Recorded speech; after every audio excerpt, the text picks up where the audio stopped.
The Great Hall of the Galactic Council stretched for nearly a kilometer in every direction. Thousands of species gathered here, their forms ranging from the elegant crystalline structures of the Lumini to the massive slug-like bodies of the Orthacan. Today they had all come to witness something unusual. Humanity was requesting membership.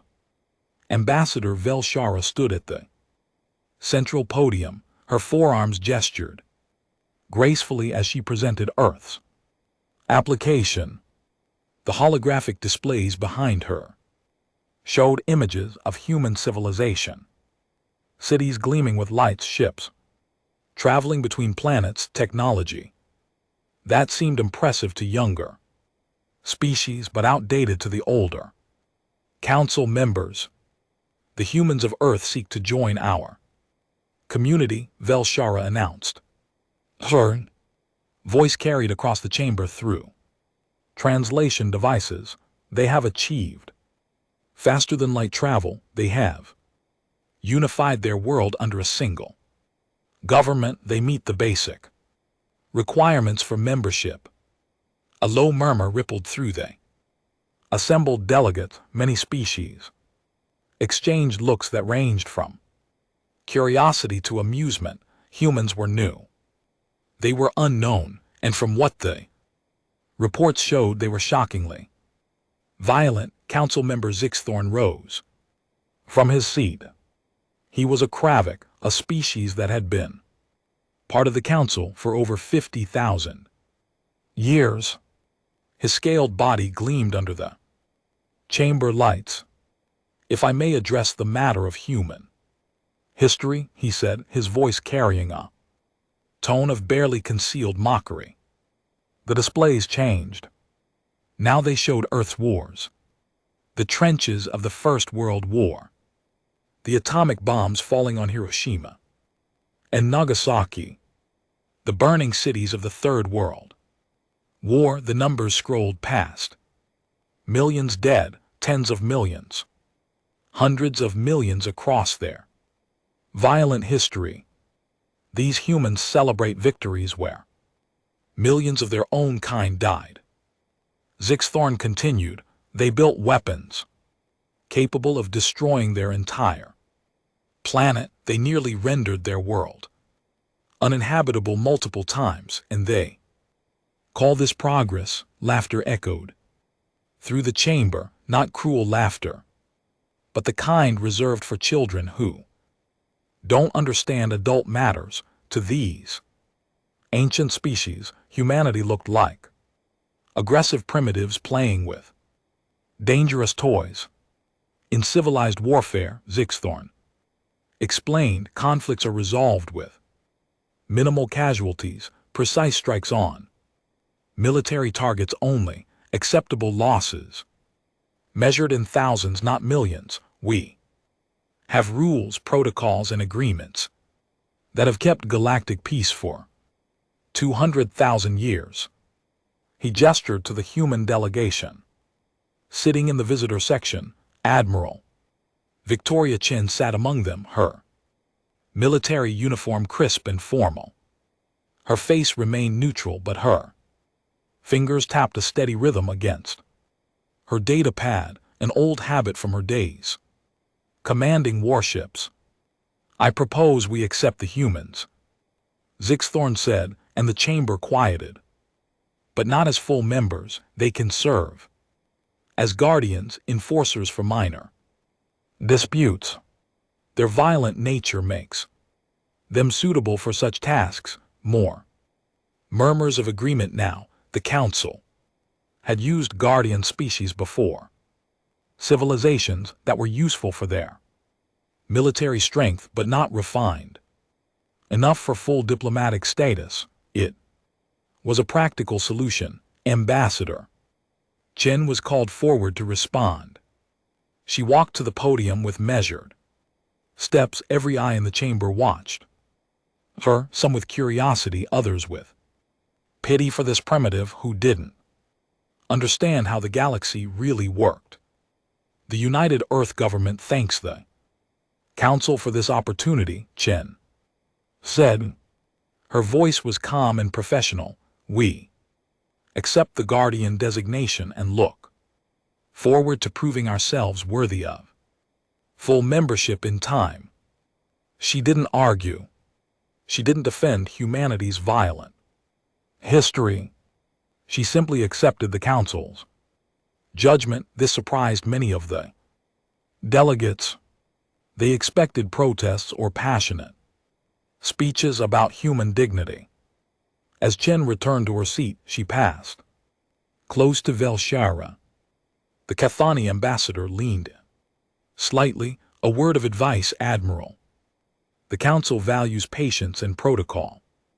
Above all else, follow the rules and humanity will advance. Break them and you'll find yourselves isolated. Chen nodded politely. Thank you, Ambassador.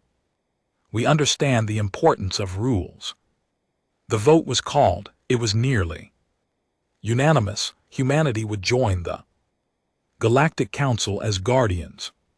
They would have limited voting rights and would be called upon to handle minor military situations that the more civilized species preferred to avoid. After the session ended, the human delegation gathered in their assigned quarters. The rooms were comfortable, but clearly designed for visiting dignitaries, not permanent members. Everything about their situation screamed temporary and lesser. They think we're stupid barbarians, Commander Jackson said, pacing the room. He was Chen's second in command, a veteran of the Mars Colony's rebellion. Did you hear them laughing like we're cavemen who just discovered fire? Let them think that, Chen replied. She stood by the window, looking out at the massive space station that housed the council. Thousands of ships came and went, representing hundreds of species. It's better this way. Better, Jackson. Stop pacing. How is being treated like primitive thugs better? Chen turned to face her team. Because they've invited us into their home. They've given us access to their military protocols, their databases, their methods. They think we're too stupid to be a threat. She pulled up a hologram showing the Civilized Warfare Accords. Thousands of pages of rules governing how council species could engage in military action, restrictions on weapons, limits on targets, protocols for surrender and negotiation, requirements for third-party arbitration. Look at this, Chen said, scrolling through the document. They've turned war into a game. They have rules for everything. Maximum acceptable casualties, banned weapons, lists, designated combat zones. They even have referees who monitor battles to ensure compliance. Commander Jackson studied the hologram with growing disbelief. This is insane. What happens if someone doesn't follow the rules? Then the council intervenes with sanctions, trade restrictions, and eventually military action.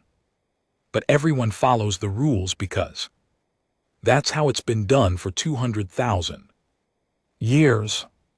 Chen closed the hologram. They've forgotten what real war looks like, and they think we'll follow these rules too, Jackson said, understanding dawning on his face.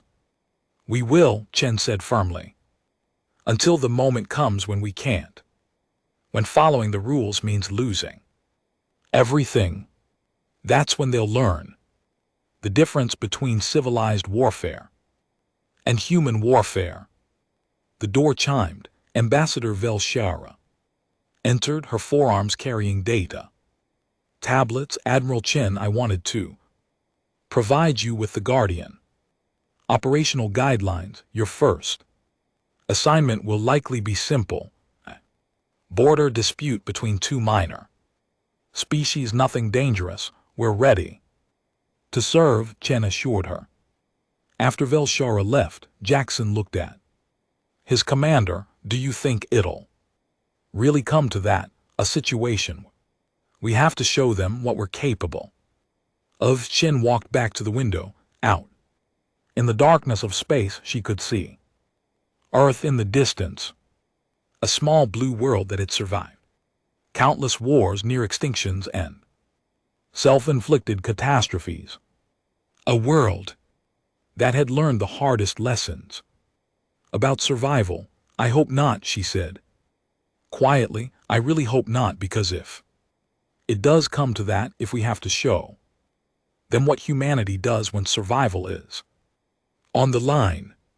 She paused, remembering the history lessons, the desperate measures, the terrible choices, the victories purchased with blood and nightmares. Then they'll never look at us the same way again, Jackson finished. Chen nodded. They'll fear us. They'll need us, and they'll hate us for reminding them that the universe isn't as civilized as they pretend it is. The lights of the council station continued to twinkle peacefully outside. Thousands of species living in harmony, protected by ancient rules and comfortable traditions. They had no idea that they had just invited something dangerous into their perfect world, not because humans were evil or cruel, but because humanity remembered what the council had forgotten, that sometimes survival requires you to break every rule, to do terrible things, to become the monster so that others might live. And humanity was very, very good at surviving.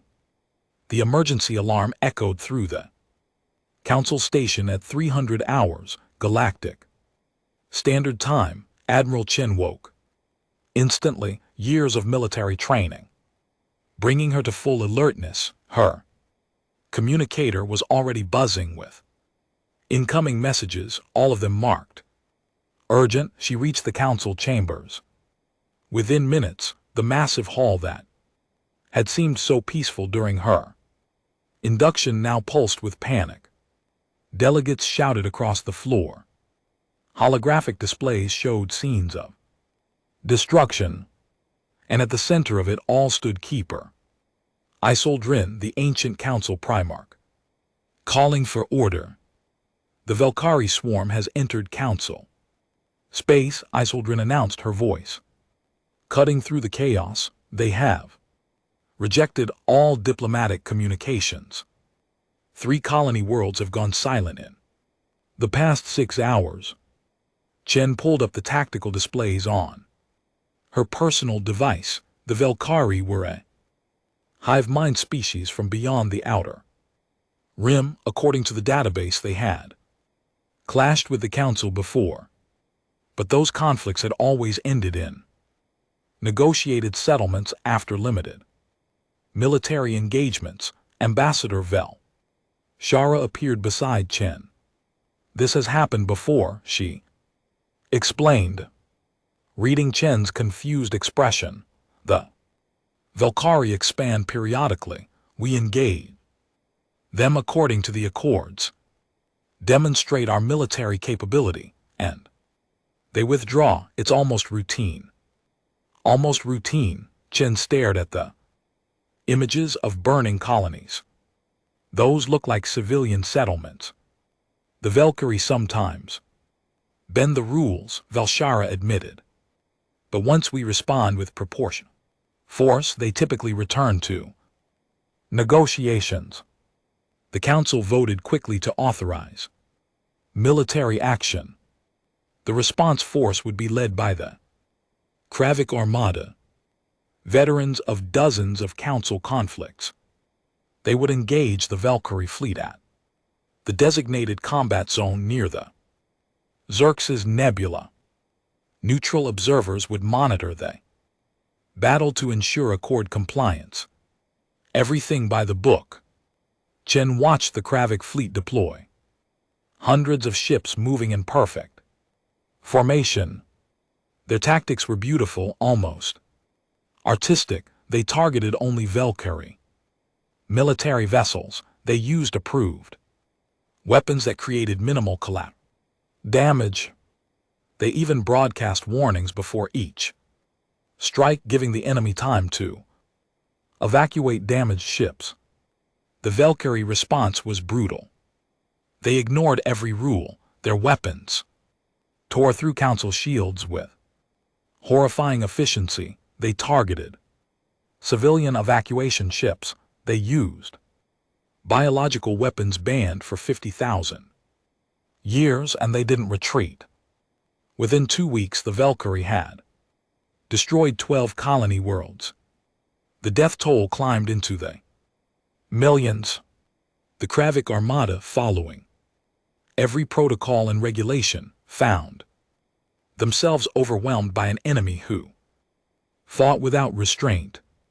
The Council held emergency session after emergency session. They debated acceptable accord violations. They formed committees to study the Valkyrie tactics. They drafted amendments to allow more aggressive responses, but every decision took time that cost lives.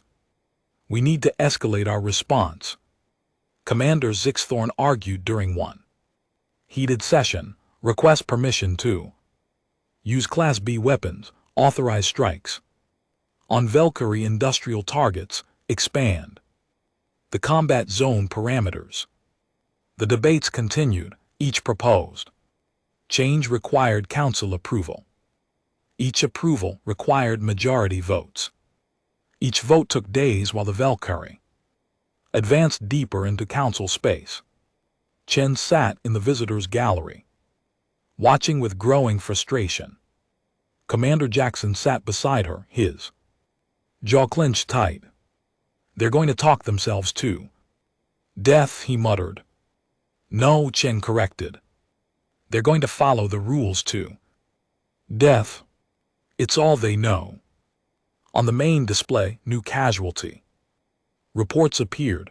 Colony Praxis 7 had fallen, 2 million inhabitants, most of them civilians who died when the Valkyrie ignored their surrender signals and destroyed the entire orbital infrastructure. That's when something changed in the chamber. The endless debates paused.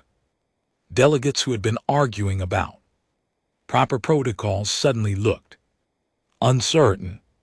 Fear replaced procedure in their eyes. Keeper Isildren stood. We are losing this conflict, she stated simply. The Valkyrie are not following the accords. Our forces are constrained by rules that our enemy ignores. We must consider alternative options. Alternative options, the Lumini delegates' crystalline body flickered with alarm. You're suggesting we violate the accords ourselves? I'm suggesting we may not survive this conflict if we don't adapt, Isildren replied. Silence fell across the chamber. The idea of breaking the civilized warfare accords was unthinkable. These rules had governed Galactic conflict for 200,000 years. They were the foundation of Council civilization.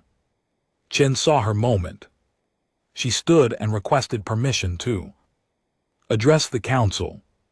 Surprise murmurs rippled through the chamber. Guardian species rarely spoke during Council sessions. Admiral Chen of Earth, Isildren. Acknowledge you may speak, Chen.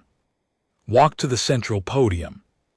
Every delegate watched her with curiosity mixed with desperation. She had been studying the Valkyrie for weeks now, studying their tactics, their strategy, their objectives. The Valkyrie aren't just expanding their territory, Chen began. They're testing you. They've learned that Council species will always follow the rules. They're exploiting your civilization against you, and you propose we become uncivilized like them, Zixthorn challenged. No, Chen said calmly, I propose you let humanity handle this, the chamber erupted in debate.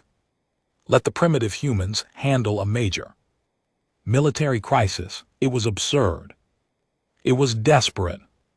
It was possibly their only option. You've been council members for mere months, Velshara objected. You have no experience with galactic warfare. Your entire fleet is smaller than a single Kravik battle group. True, Chen acknowledged, but we have something you don't. We have experience fighting enemies who don't follow rules. We've been doing it for our entire history. She pulled up Earth's military database, images of asymmetric warfare, guerrilla tactics, total war doctrines. The shocked faces of council delegates told her they were beginning to understand. You've spent 200,000 years refining civilized warfare, Chen continued. We've spent 10,000 years perfecting the uncivilized kind. The Velkari think they're brutal. They have no idea what real brutality looks like. You're suggesting we give you military authority? Isildren asked carefully. Emergency military authority, Chen clarified. Give us 3 months.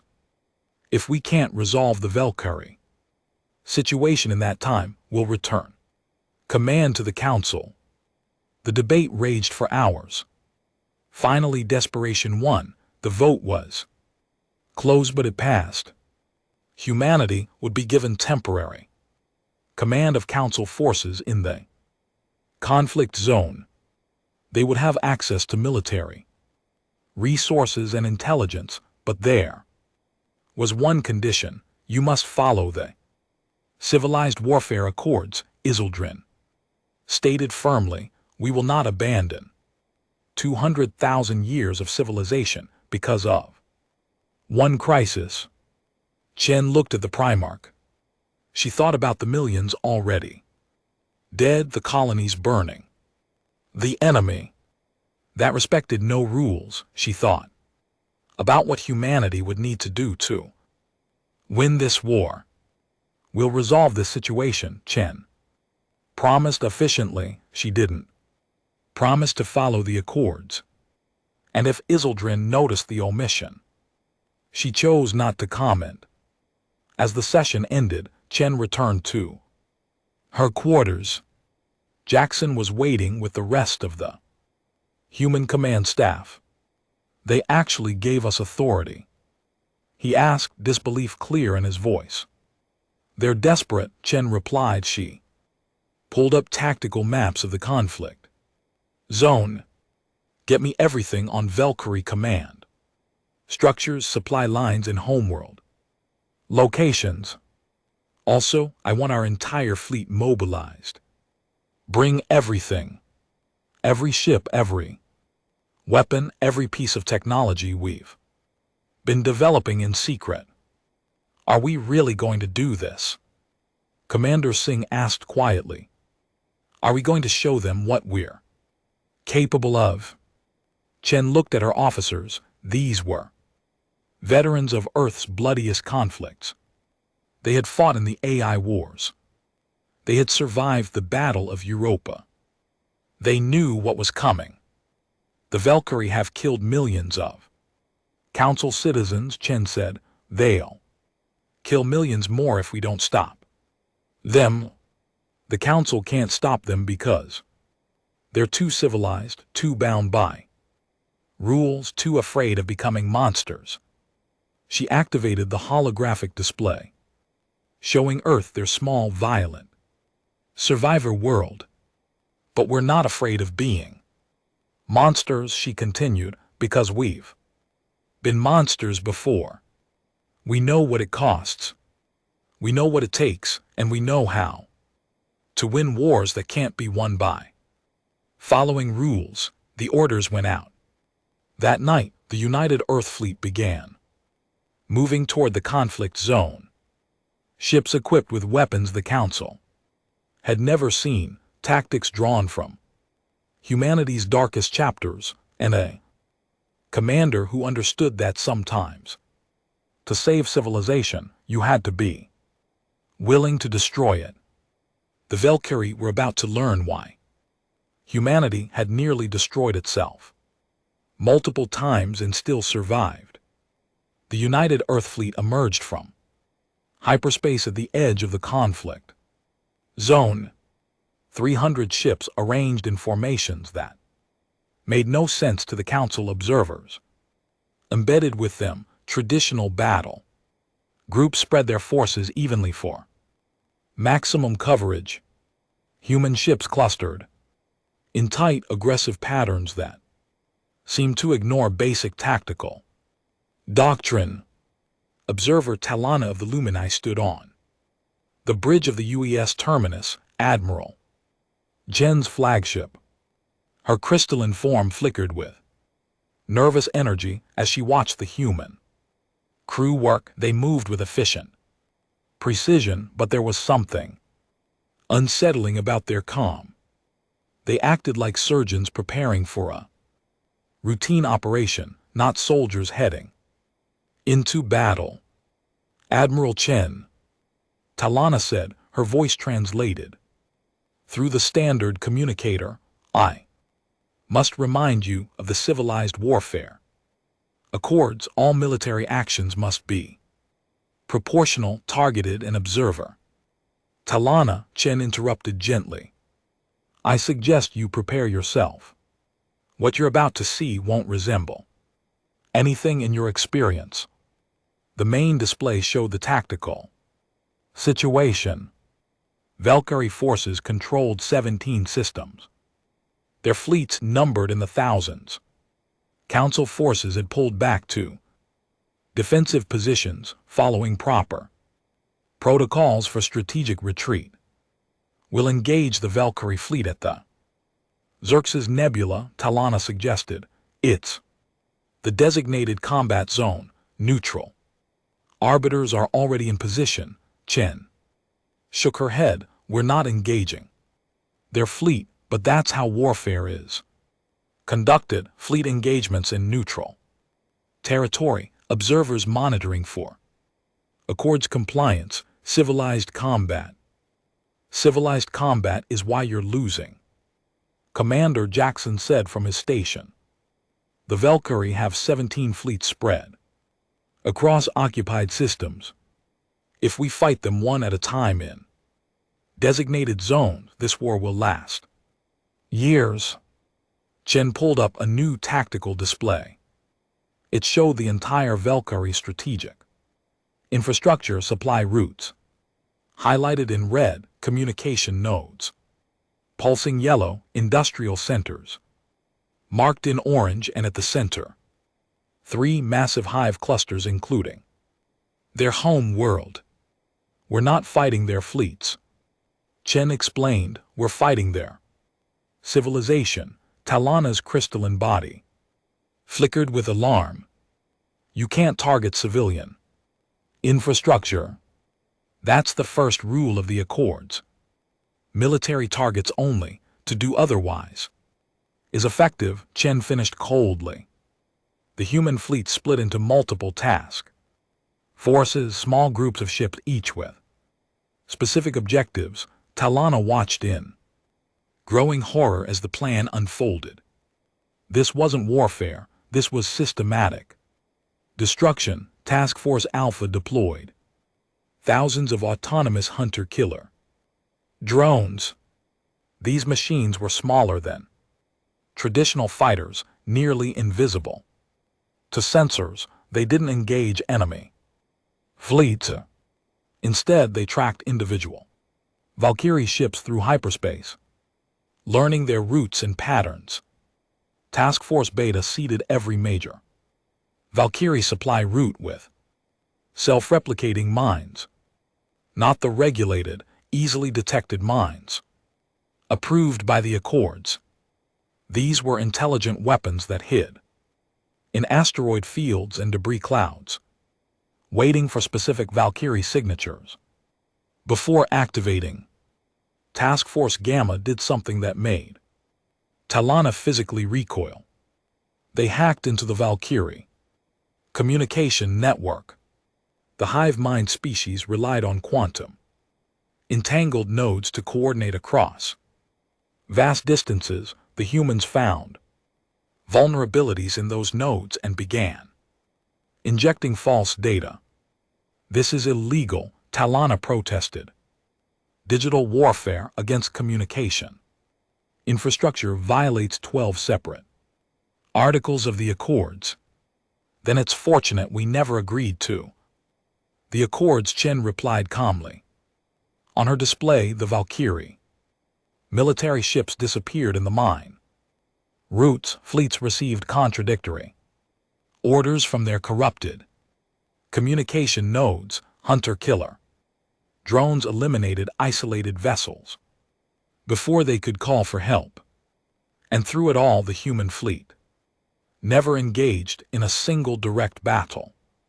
You're not warriors, Talana whispered in horror. You're exterminators. Chen turned to face the observer. No, we're survivors, and we learned long time ago that the best way to win war is to make it impossible for your enemy to fight one. Commander Singh approached the admiral. Ma'am, we've identified all three major hive clusters. Strategic analysis confirms these are the primary centers for Valkyrie military operations. If we eliminate them, the remaining forces will be unable to maintain organized resistance. What are you planning? Talana demanded. Chen pulled up an image of the Valkyrie home world, a massive planet teeming with billions of Valkyrie drones. The hive clusters glowed on the surface, enormous biological structures that served as the hive mind's brain centers. We're going to send them a message, Chen said. Open a channel to the Valkyrie hive mind. The communication officer worked for several minutes before establishing a connection. The Valkyrie consciousness manifested as a pulsing pattern on the display, alien and hostile. Chen stood before it. Valkyrie hive mind, this is Admiral Victoria Chen of the United Earth Fleet. You have 72 hours to withdraw all forces from Council space and return to your own territory. This is your only warning. The Valkyrie response came in images rather than words, images of their vast fleets, their overwhelming numbers, their confidence in inevitable victory. They dismissed humanity as another weak Council species. Chen's expression didn't change. You have 72 hours. The channel closed. Talana stared at the Admiral. They won't withdraw. They outnumber you 100 to 1, and you just revealed your intentions. They'll fortify their hive clusters, prepare defenses. You've given them time to be afraid. Chen interrupted. Fear is a weapon, observer. 1. Your civilization forgot how to use. The 72 hours passed with agonizing slowness. The Valkyrie didn't withdraw. Instead, they massed their fleets around their home systems exactly as Talana predicted. They prepared for a massive defensive battle. They prepared for the wrong kind of war. When the deadline expired, Chen gave a single order: execute Protocol Omega. What happened next would be studied and debated for generations. Human historians would call it the most precise military operation in Earth's history. Council historians would call it the day humanity revealed its true nature. Across 17 star systems, human forces struck simultaneously. Not at the Valkyrie fleets, not at military installations, at everything. Quantum disruption, weapons collapsed. Every Valkyrie FTL communication node in the same microsecond. The hive mind dependent on instantaneous coordination. suddenly found itself blind and deaf. Across its entire territory, relativistic kinetic bombardment reigned. Down on Valkyrie industrial centers, tungsten rods accelerated to a fraction of light speed. No explosions, no radiation, just pure kinetic energy, vaporizing everything in the target zones. Biodigital viruses infiltrated the hive mind's biological networks. These weapons didn't kill Valkyrie drones. They corrupted the neural pathways that connected them to the collective consciousness. Millions of drones suddenly found themselves individual, aware and terrified, and at the three hive clusters, including their home world, human ships, unleashed weapons that Talana couldn't even identify. Reality seemed to bend and tear around the target zones, the massive biological structures that housed the hive minds. Central consciousness simply ceased to exist. No explosion, no debris. One moment they were there, the next they were gone. The entire operation took 17 minutes. Talana stood frozen on the bridge, her crystalline form dim with shock. Around her, human crew members worked, calmly monitoring the results. No celebration, no triumph, just professional efficiency. Status report, Chen ordered. All primary targets eliminated. Commander Singh reported, Valkyrie military infrastructure degraded by 97%.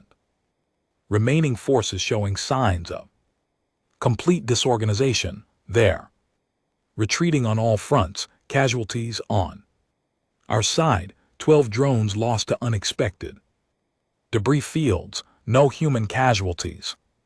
Singh paused. Valkyrie casualties are difficult to estimate.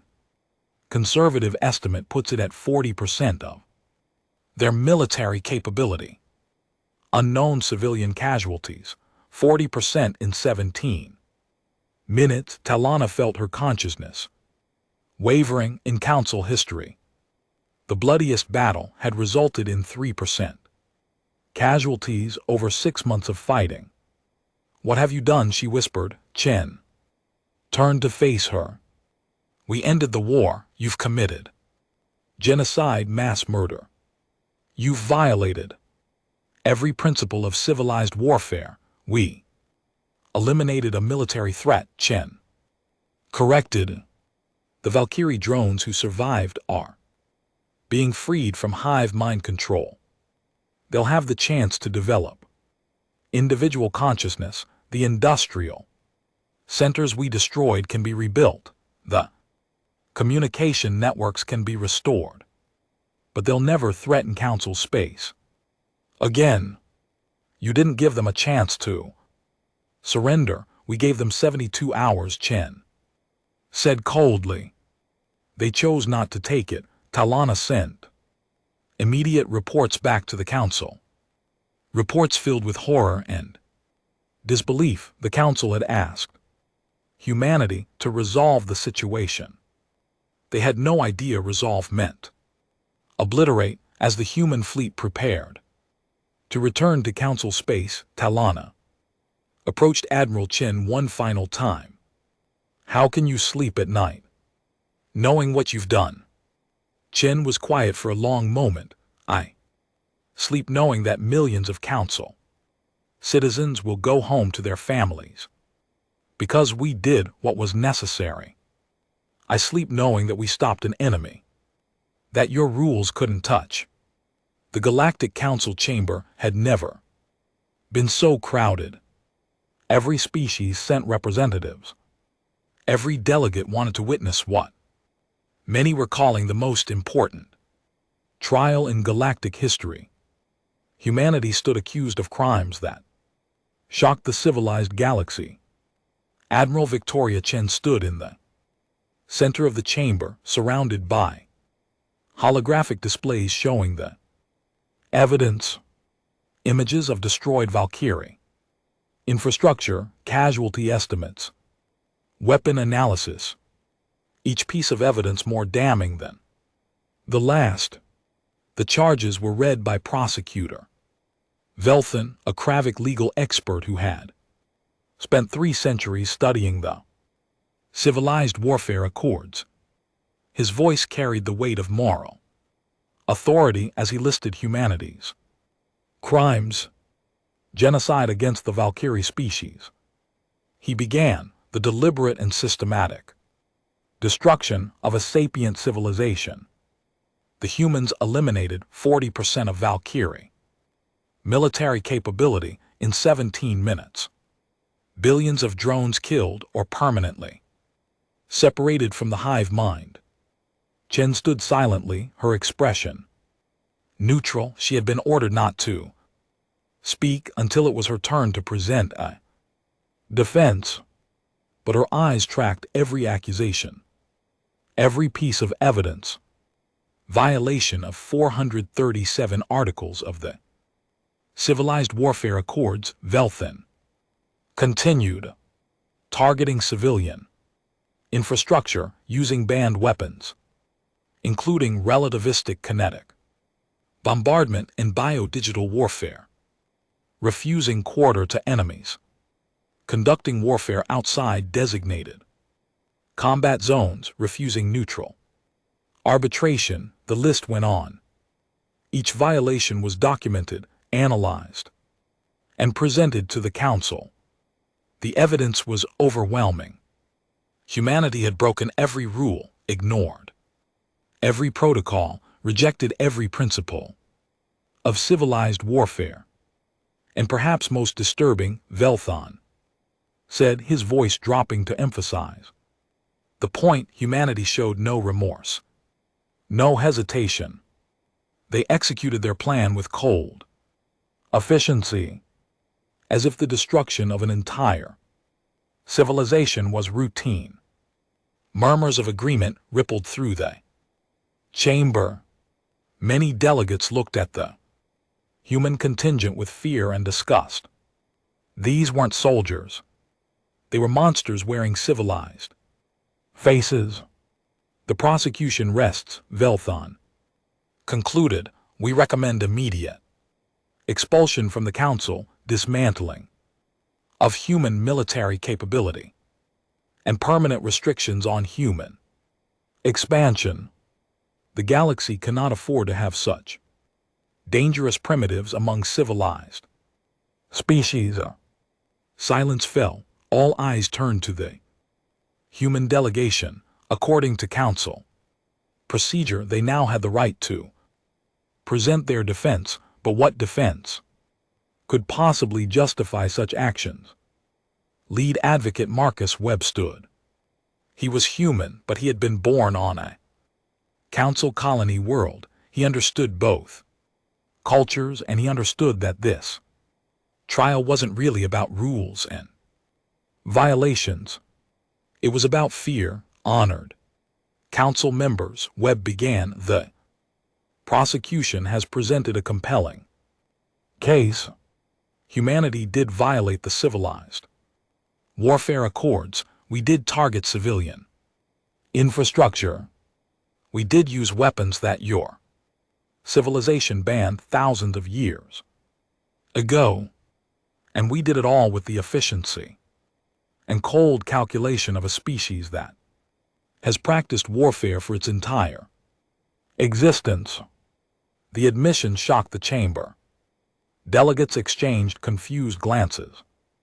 Was the defense actually agreeing with the charges? But before you judge us, Webb continued, I ask you to understand why those accords exist in the first display, showing ancient council history, images of the Great Conflagration, the war that had nearly destroyed Galactic civilization 10,000 years ago. The burned worlds, the species driven to extinction, the horrors that had motivated the creation of the civilized warfare accords. You created these rules because you experienced unlimited warfare, Webb Explained, you learned the cost of total war and decided never again. You built a civilization based on limiting conflict, restricting weapons, and ensuring that war never threatened entire species. He paused, letting the history sink in. But then something happened. You became so successful at limiting war that you forgot why those limits existed. You forgot what real war looks like. You turned warfare into a game with rules and referees. You forgot that rules only work when both sides agree to follow them. The display changed. Now it showed Earth's history, ancient battles where entire cities burned, medieval sieges that lasted years, industrial wars that consumed millions, nuclear exchanges that nearly ended human civilization.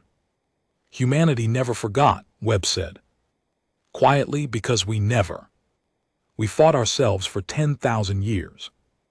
We came within hours of rendering our planet uninhabitable multiple times. We developed weapons that could crack planets. We created artificial intelligence that tried to exterminate us. We survived extinction events that would have destroyed any other species. Images of human resilience played across the displays, refugees rebuilding from nuclear ashes, survivors of the AI wars, reprogramming hostile machines, the unity government formed from the ashes of the Third World War.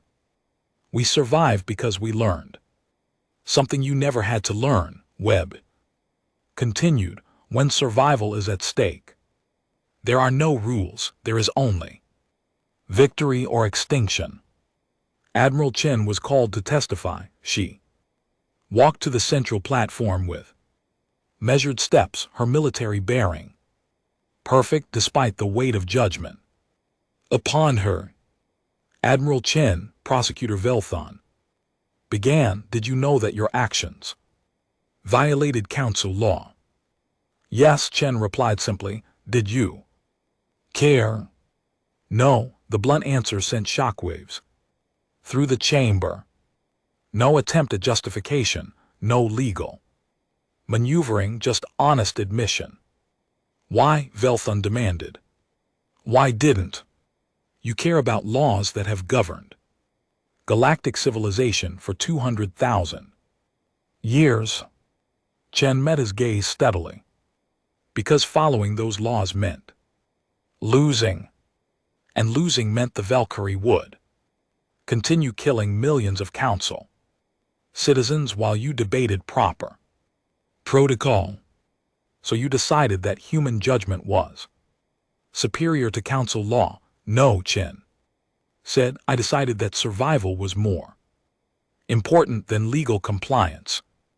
The Valkyrie weren't following your laws. They were killing civilians using banned weapons and refusing all negotiation. You couldn't stop them because you were too civilized. Too civilized, Velthon's voice dripped with sarcasm.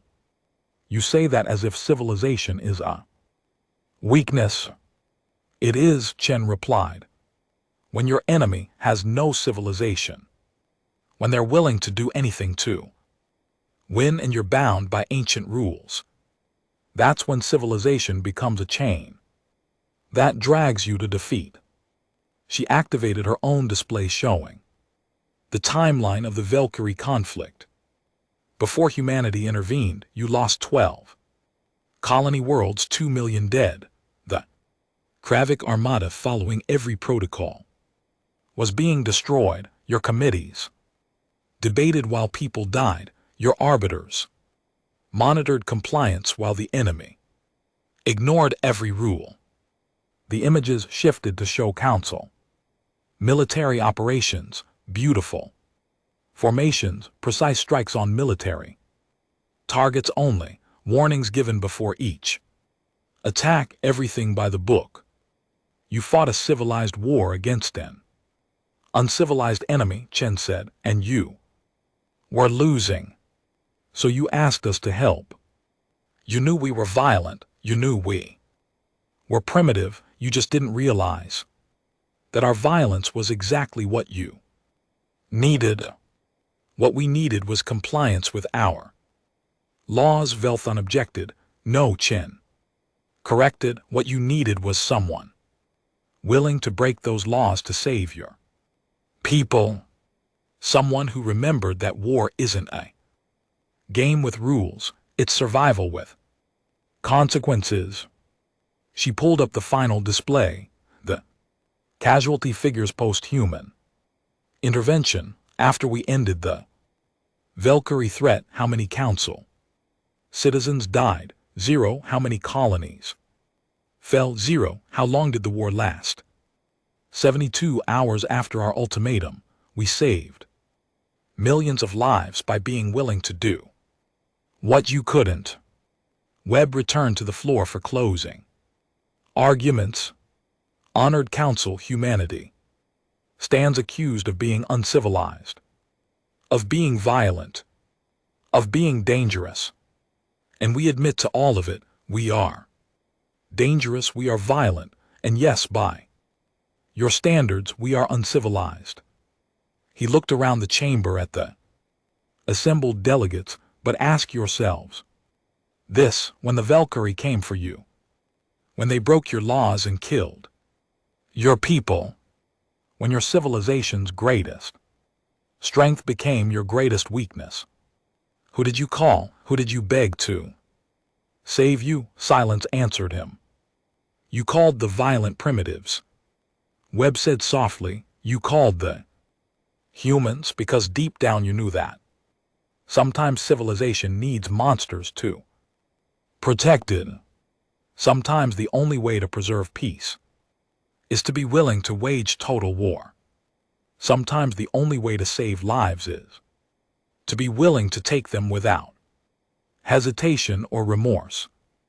He returned to his seat beside Chen. We did what you asked. We resolved the situation. We saved millions of lives. If that makes us criminals in your eyes, then we'll accept that judgment. But we won't apologize for choosing survival over compliance. We won't apologize for doing what was necessary. And we won't pretend that your rules would have saved anyone. The council recessed to deliberate. The debate lasted 3 days. Delegates argued passionately on both sides. Some demanded harsh punishment, others defended humanity's actions. The galaxy watched and waited. On the 4th day, the council reconvened. Keeper Usseldrin, ancient and wise, rose to announce the decision. Her 800 years of life carried weight that no other voice in the chamber could match.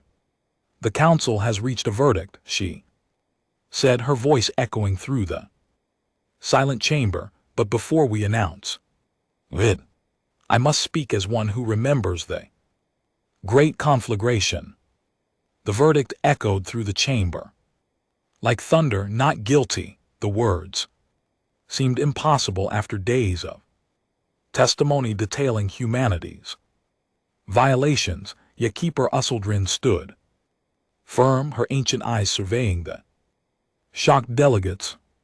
However, she continued, and the chamber quieted again. This verdict comes with conditions. Admiral Chen remained standing at the central platform, her expression carefully neutral. She had expected this. The council couldn't simply let humanity walk away with no consequences. That would undermine 200,000 years of legal tradition.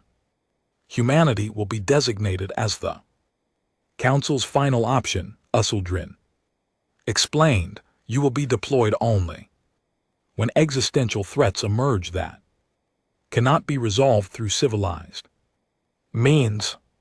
You will not participate in standard council conflicts. You will not be called upon for border disputes or minor military actions. You will be reserved for situations where the Council itself faces destruction.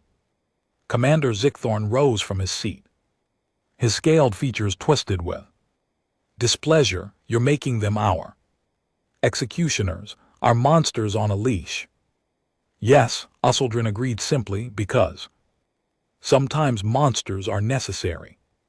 The Valkyrie proved that, and I would rather have humanity as a controlled weapon than face another existential threat. Unprepared, the Primarch continued outlining the conditions. Human military doctrine would be studied by Council strategists, not to replicate it but to understand it, to know when such measures might be necessary. The civilized warfare accords would remain in full effect for all other species. Humanity alone would be exempt, but only when specifically authorized. Humanity will receive full Council membership, Usseldrin announced, but you will also be subject to special military oversight. A council of observers will monitor your military development. You will report your capabilities honestly, and you will only act when the full Council votes to authorize your deployment. It was a compromise. Humanity would be accepted but controlled, welcomed but feared, trusted but watched constantly. Admiral Chen stepped forward to respond. Every eye in the chamber focused on her. Would humanity accept these restrictions? Would they demand full freedom? Or would they reject Council membership entirely? The United Earth government accepts these terms, Chen said clearly. But I want to make something very clear. To this Council, she activated a holographic display showing Earth's history. Not the wars this time. The aftermath. The rebuilding. The survivors picking through nuclear ruins, children being born in underground shelters, scientists working to decontaminate poisoned soil. We don't celebrate what we are, Chen said quietly. Every weapon we used against the Valkyrie exists because we used it on ourselves first. Every terrible strategy we demonstrated. We learned fighting our own species. We know the cost of total war better than anyone in this chamber. She pulled up images of human memorials, the names of billions who died in Earth's conflicts, monuments to the victims of humanity's own violence. You call us barbaric for obliterating our enemies, but ask yourselves this. How many of your people died before you finally asked us to do what was necessary? How many more would have died if we had followed your rules? Her voice remained calm, but there was steel beneath it. We don't enjoy being monsters. We don't want to be the galaxy's executioners. We accept this role because someone has to, because we've learned the hardest lesson in the universe. Sometimes the only way to preserve civilization is to be willing to abandon it. She met Saldana's ancient gaze.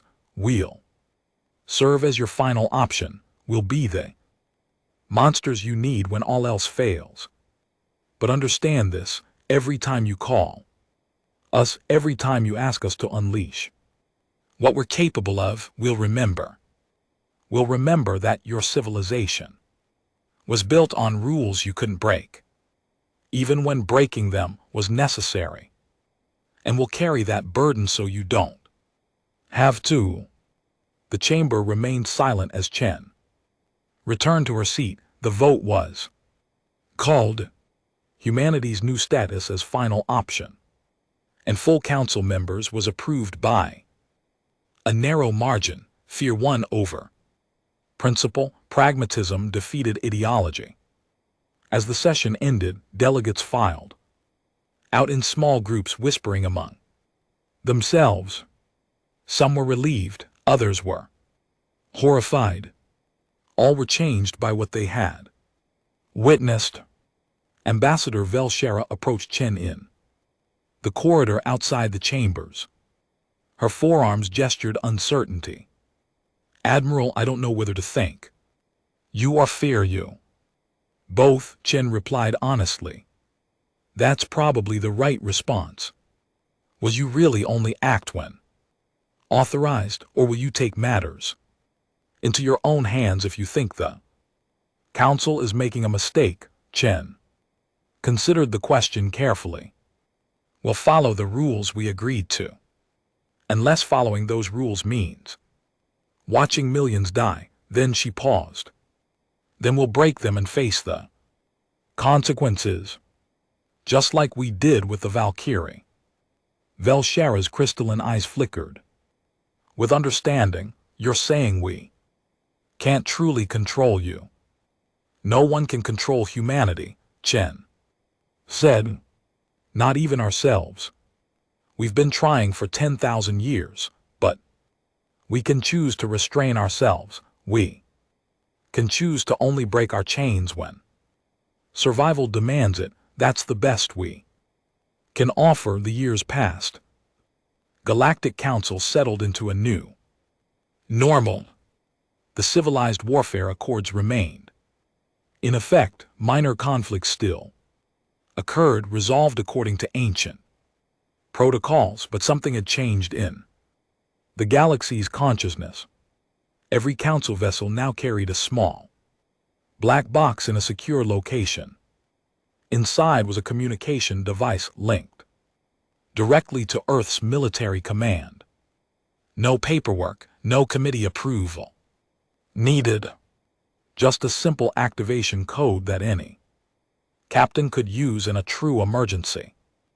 The boxes were called Omega protocols. In 50 years, none were ever activated. But their presence changed how the galaxy thought about threats. Potential aggressors knew that behind the Council's civilized facade stood humanity, waiting and watching. In the Council chambers, a new monument was erected, a simple black obelisk made of earth stone. Inscribed on its surface were the names of every sapient being who died in the Valkyrian incursion. 2 million names in hundreds of languages. At the base, a plaque read, "In memory of those lost before humanity taught us the difference between civilization and survival. May we never forget either lesson." Admiral Victoria Chen, now retired, visited the memorial on the 50th anniversary of the trial. She stood alone before the obelisk reading names she had memorized decades ago, the faces she had failed to save before humanity was called. A young Cathani cadet approached hesitantly. She wore the uniform of the Council Defense Academy, where human military doctrine was now taught as part of the curriculum. Admiral Chen, the cadet asked. Just Chen now, she replied. I retired 30 years ago. I wanted to ask you something. Cadet said nervously. We study what you did, the Valkyrie operation, the weapons, the tactics, the efficiency. But none of the instructors will answer the real question, which is, do you regret it? Killing so many, breaking every rule. Chen looked at the young cadet. She saw the same question she had asked herself every day for 50 years. The same question that woke her from nightmares where Valkyrie drones screamed as reality bent around them. Every single day. Chen said honestly, I regret every life we took, every rule we broke, every moment of terror we inflicted. I carry those deaths with me like stones in my chest. The cadet looked confused. But you said it was necessary. It was. Chen agreed. That's what makes it regret instead of guilt. Necessary doesn't mean right, it just means the alternative was worse. She gestured to the memorial, 2 million. Dead before we acted. Millions more if. We hadn't. I made a choice, the right choice. But that doesn't mean I have to like what it cost. She looked up at the obelisk, at the names stretching endlessly upward. We did what had to be done to save lives. That's what makes us human, not our violence, not our weapons, but our willingness to carry the weight of necessary evil so others don't have to. The cadet was quiet for a long moment. Do you think the galaxy will ever need humanity like that again? Chen considered the question. 50 years of peace, the Council had reformed some of its procedures, made its response times faster. But the fundamental truth remained unchanged. Civilization was still built on rules that assumed everyone would follow them.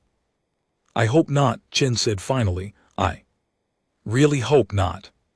Because every time they call us, every time they need us to be monsters, it costs us something we can never get back, our belief that we're better than our worst moments, our hope that maybe someday violence won't be necessary.